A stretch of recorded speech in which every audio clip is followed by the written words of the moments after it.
All right, hey guys, welcome back to the channel. Dr. Michael Chacon here. Today we're going to talk about how to control your hormones, specifically insulin and glucagon, to burn more body fat. All right, this obviously is a very popular topic. A lot of videos out there on it. I don't know if anybody's ever done one specifically like this. Perhaps with all the ones that are out there, somebody had to have, sort of conjured up a similar video. Okay, so you're overweight, you're obese, maybe you got 10 or 15 pounds to lose, maybe you just don't feel good. Whatever it is, maybe even you're a normal body weight, but you have mood swings, you have a problem during the day, okay? You've got whatever the problem is. Your thyroid is low, your testosterone is low if you're a man, you're a woman, there's too much estrogen. The most powerful drug you'll ever put into your body is food. So what we're talking about is using food to control the hormones. You have two main hormones in the body that regulate the homeostasis of blood sugar. You have insulin and you have glucagon. Okay, most people have heard of insulin, almost no one's heard of glucagon. Insulin I talk about all the time. Insulin does two main things in the body. Okay, insulin removes glucose, but not just glucose, it removes proteins and fats from the bloodstream and moves them into the cells for processing, okay? But the other thing it does, and this is what some people don't talk about enough, is it turns off fat burning. When you have high insulin, your body is trying to burn sugar.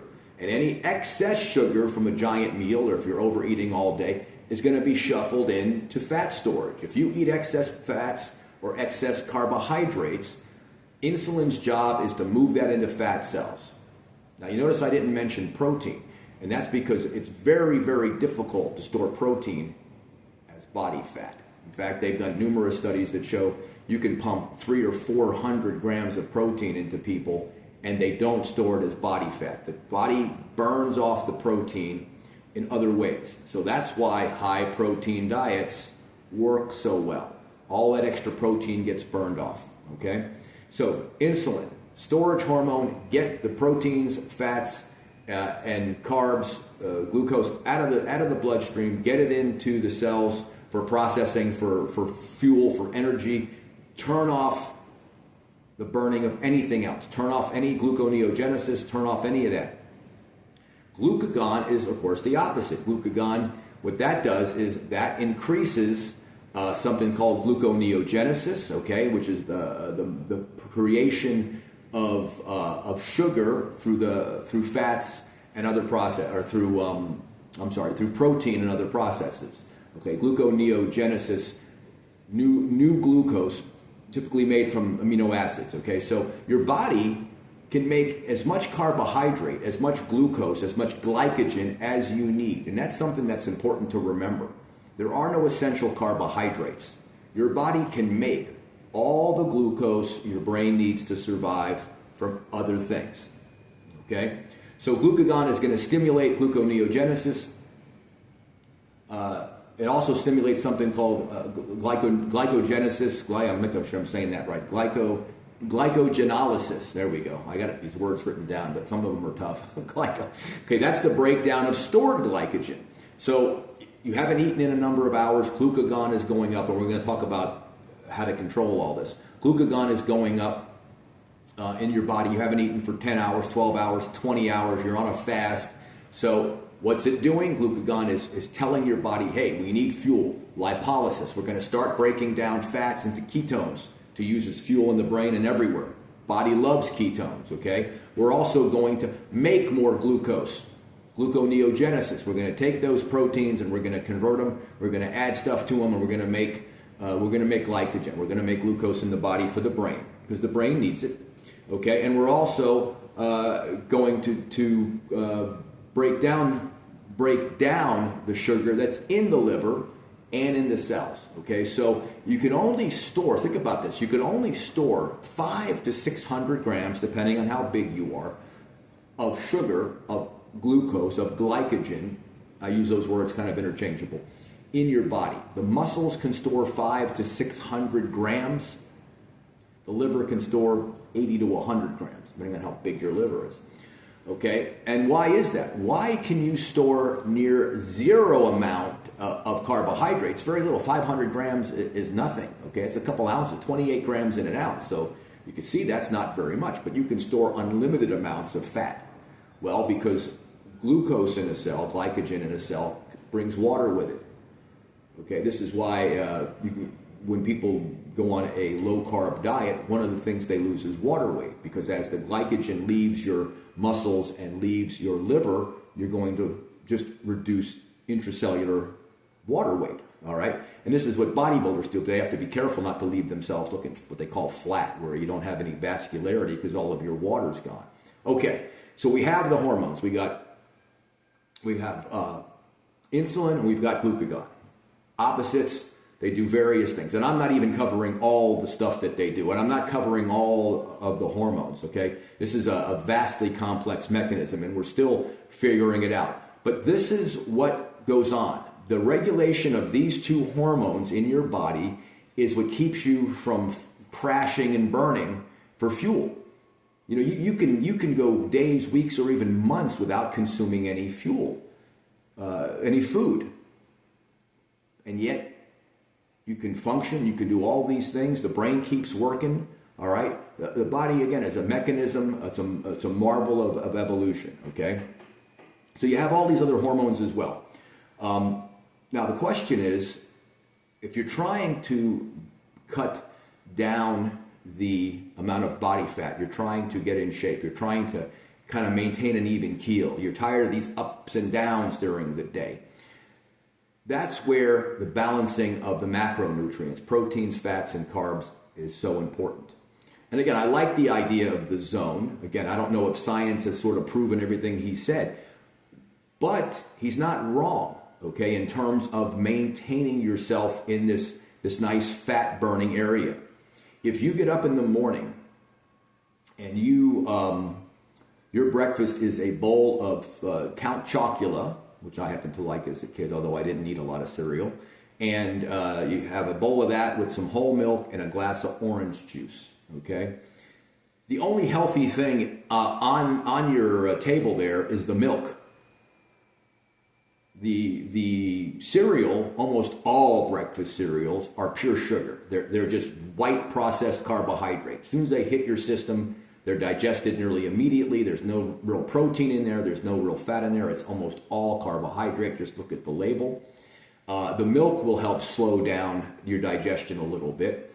And the orange juice, even though orange juice is a little lower on the glycemic scale, it's still basically pure sugar. That's what it is. You squeeze oranges, you squeeze apples, you squeeze any fruit down into its constituents, it's liquid and it's sugar, you've got a concentrated sugar bomb, basically, okay? Not good. So you consume that after, say, an 8 or a 10-hour fast. Maybe you had dinner at 6:30 the night before, you didn't snack, it's 7 o'clock in the morning, so you've been on about a 12-hour fast. You're burning more and more fat for energy, which is a good thing. You get up, you feel good, you feel light. You consume that sugary meal, bang, up goes the insulin. Sugar goes up, insulin's right behind it, bang, glucagon goes down because, again, they're countering hormones, and there goes any fat burning for the next 4 to 6 hours. You just turned it off. You turned it off. Maybe your idea of breakfast is just a cup of coffee with 8 packs of sugar and some milk or some half and half. Once again, that sugar hits your system, insulin has to go up, glucagon was higher, insulin's got to go up. That's it. That's the end of the fat burning. Maybe if it's just a cup of coffee with a bunch of sugar, maybe you're going to turn it off for just 3 hours this time. But that's it. It's gone. You want to maintain yourself in this fat burning zone. Okay? What affects glucose, or what affects insulin the most? Carbohydrates. Again, this is why all these low-carb diets, whatever one you might be on or thinking about going on, that's why they work.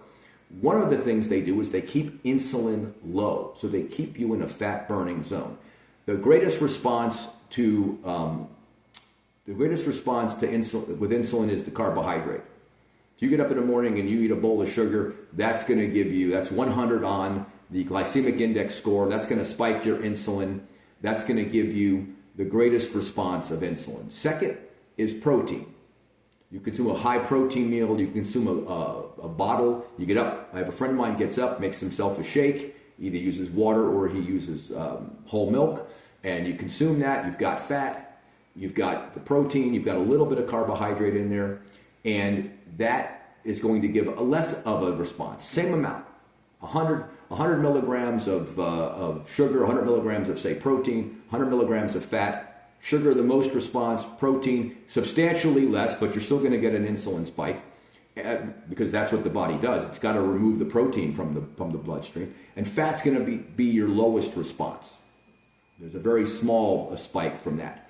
So this is why if you get up in the morning and you eat bacon and eggs, you're going to be much better off for the rest of the day. And we're not going to talk about whether bacon is healthy for you. It is. It's fine. It's not a problem. The boogeyman here is not proteins and fats, especially proteins and fats we've been consuming for 150,000 years, okay, or 300,000 years. I promise you, we've been eating eggs for as long as there's been human. We've been eating pork for as long as there's been humans.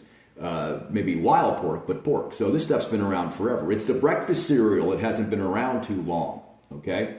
So you want to stay in a fat burning mode, stay in a fat burning zone by keeping insulin low and glucagon high, okay? Two things will help you regulate this. Two things slow down the digestion of food. Fats and fibers, okay? Fiber slows down digestion, fats slow down digestion, okay? So what does that mean? Let's say it's 1980s, it's the early 1990s, and you're watching your info commercial on the TV, and it's the juice man. This guy was very popular. I'm pretty sure he called himself the juice man. Well, you're going to juice everything. You're going to juice apples and oranges and pears, and you're going to juice celery, and you're going to juice everything because it's healthy. Well, the problem with that is when you start juicing fruits especially, what are you doing? What does juicing do? It completely removes the fiber from your food. The one thing that will slow down the digestion of your apple or your orange or your pear, okay, or some of your sweeter, your cantaloupe, the one thing in there that will slow digestion, you just got rid of. Now, I used to have patients come to me when I would talk about this on the radio show and say, well, I love to juice, what can I do? What you have to do is you have to use something like a Vitamixer, number one. I wouldn't buy a juicer. I've never owned one. I do have a Vitamixer. Okay, I've had one since the 90s, where you're using the whole food. So then the fiber stays. The other thing you could do if you're a juice fanatic, and I don't know anybody that's still juicing regularly, but I'm sure they're out there, is you have to add some fat to whatever juice you're making. So you need to throw in some borage seed oil or some flaxseed oil or some whatever oil you like, even olive oil, though it's going to taste a little funky. By adding fat to that, you are going to slow the digestion of it. I wouldn't juice, period. But you tell people things and, they don't want to hear it. So eat the whole food. Whenever humans stray from eating whole foods, that's when we get in trouble. You'd think it would be plain and obvious, okay? So by controlling your insulin and your glucagon, you're not just going to control your digestive health, okay? You're going to control a lot of other hormones. Again, the cascade effect is great. Growth hormone, testosterone, estrogen, all of these other master hormones of the body, these other, and DEH, these all respond to diet. These all respond to diet, okay? So think about that. Think about when you take a whole food and you isolate something from it. So why is it better to take a protein powder or eat a steak? Well, I would eat the steak.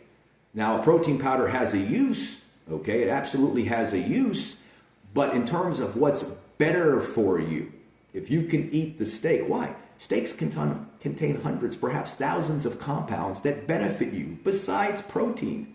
Protein powder is just that. It's protein powder. It's probably a whey protein. Sometimes they mix a little of the casein in there to slow digestion. Another thing that slows digestion. They've been mixing them now because it's a heavier protein. So think about that. Think about the way you're starting your day. Think about each meal. Okay, so I want you to understand that evolutionarily speaking, human beings never saw the amount of sugar in one sitting that you would get in just a glass of orange juice or a soda. Imagine you're traveling across Africa 100,000 years ago and you come upon a 20-ounce bottle of Coke and you're dying of thirst, okay? And you open that bottle up and you guzzle it down. What do you think that would do to your typical African bushman? He'd probably get dizzy and pass out. He's never experienced that much sugar in one couple of gulps, in one sitting, in a 3 or 4 or 5 minute period in his life. You know, there's nothing like that in nature. Now, sure, there are honeybees, there's honey, but even that, honey's got to be digested. It's going to be a slower absorption than something like a soda. So remember, every single time you put food into your mouth, what I call food, it may not be food, you know, processed food, candy bars, not really food, okay? Not in the clean sense of the word. You are going to affect these hormones either positively or negatively for the next 4 to 6 hours. Every time I eat something now, I think about what, you know, not necessarily consciously, but I look at something and go, okay, what's that going to do to me? And full disclosure, I do like to have the occasional Coke. Sometimes I usually get Coke Zero, but there are times I will go ahead and get a 35 grams of sugar in a Coke, and I always feel terrible after, but you know, people do stupid things. So full disclosure, I do have the occasional soda, but very rarely. And I was never raised on soda, which is a good thing. There was never soda in my house, so it's not like one of those things that reminds me of when I was a kid. What happens, obviously, if you're overeating, you're trying to control these hormones.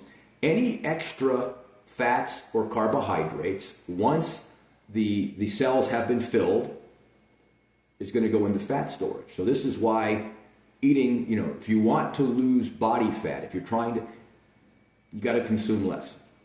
Now, there are some diets that are more forgiving. If you're doing a keto diet or a carnivore or an Atkins, there's a little more, it's very filling. Proteins and fats fill you up, so you're going to eat less because you're not having the cravings, you're not looking for something after an hour and a half. We've all experienced the Chinese food dinner where you eat the rice and the shrimp and lobster sauce, and literally an hour and a half later, 2 hours later, because your insulin went like this and now it's coming down, you're looking for something else to eat. Now, if that had been a 15 or 20 ounce steak, I doubt in an hour and a half or 2 hours if you'd be looking for something else. So think about controlling your hormones, controlling your insulin levels through proper dieting, okay? Through mixing the foods properly, through fat and fiber. You're far better off getting up and having bacon and eggs than a bowl of cereal. At lunchtime, hey, you got to eat fast food. There's a place down here called Pollo Tropical. You might have something near you. We're in South Florida. It's kind of a Latin type cuisine. It's fast food, but it's fantastic. For, I don't know what it is now, $8 or $10, you can go in and get a half a chicken barbecued on the grill, so very clean, with black beans and white rice. If I'm in the mood for that, what I do is I get rid of the white rice. I have the chicken and I have the black beans. So what have I got there? I've got a ton of protein in the chicken. I've got a very good amount of plant protein in the black beans. I got fiber in the black beans that are certainly more nutritional for you than white rice. It's low on the glycemic scale, so my insulin's not going to spike. And you got a pretty nutritious meal. Or you could just jettison the black beans altogether and eat the half a chicken or however much chicken you need to eat to be full. You can do that at a McDonald's, at a Wendy's, at any of these places. Just as an aside, you know, if you go into a Wendy's, a McDonald's, a Burger King, and you order a Big Mac, a double, a triple, a Whopper, whatever it is, and you order, say, some fries, you get one of the value meals, fries and a soda. By far, the healthiest thing on that plate is the meat. Just order the meat. Just go in there and a la carte it. Just say, give me 5 Whopper patties and just eat those. Maybe put a little mustard on them because there's no calories. Maybe a little mayo, but you got to watch the soybean oil. By far the healthiest thing. So maybe you're going to go to Wendy's instead. You're going to get a double, a baked potato with some bacon on it and some sour cream and maybe some cheddar cheese and an iced tea instead of an unsweetened iced tea instead of that soda. What's the healthiest thing on your plate? The meat on the burger, the bacon on the potato, followed by perhaps the cheese, depending on the kind of cheese, and then the potato. But by far the healthiest thing is the meat. What does meat do? Small insulin response, keeps you in fat burning. Keeps you in fat burning. And just at the end here, I want to say something about sugar, okay? The sugar lobby in this country is so powerful that you cannot blame sugar for anything other than dental cavities. That's it. That's the only thing that medicine will admit that sugar does to you, is it gives you cavities because it feeds the bacteria in your mouth. Think about that. Think about all that's been said, RFK Jr., all of the information we have, and yet that's it. Years ago, I saw a study about hyperactivity and sugar. And the question was, does sugar cause hyperactivity? If you go on the internet right now and you Google it, you know what it'll say? It'll say no. Sugar itself does not cause it, but that's disingenuous. Because if you read the research, if you look further, what you will find is you got 10 kids playing at the playground, it's break time, you all give them a little sippy cup full of apple juice and all that sugar. They haven't eaten anything, but they're thirsty. What happens? Boom, that sugar starts to go up into their bloodstream. The insulin is following it. When it gets up to the peak and it turns, you get an adrenaline release. Okay? Spiking sugar causes a adrenaline release in the body, especially young bodies, the fight or flight. Because the adrenaline is used to try and will also help to lower the blood sugar. So you get this adrenaline spike, and that is what makes kids hyperactive. Maybe it's not sugar directly, but it's the effect of the sugar on your hormones, on all of those hormones. So next time your kids are acting crazy, maybe it's your fault. Maybe you gave them a sugary drink and now they're getting that tiny bit, and a little adrenaline goes a long way, people. If you've ever been almost in a car accident or chased by a rabid dog or anything where you get that fight or flight going, you'll feel funny for minutes to hours after. You get all, weak. And a lot of times you have to go to the bathroom because that's part of the fight or flight mechanism. A lion might not eat you if you messed yourself. So think about that. Think about the effect of proteins, fats, and carbs on your fat burning, on how you feel, on your hormones. Next time you go to pick up that soda or something super sugary, that glass of orange juice, think twice. Maybe have something with it. Have something to slow down the digestion, some fats or some fiber, okay? Hope you found this educational, and I'll see you guys on the next one. I'm out of here.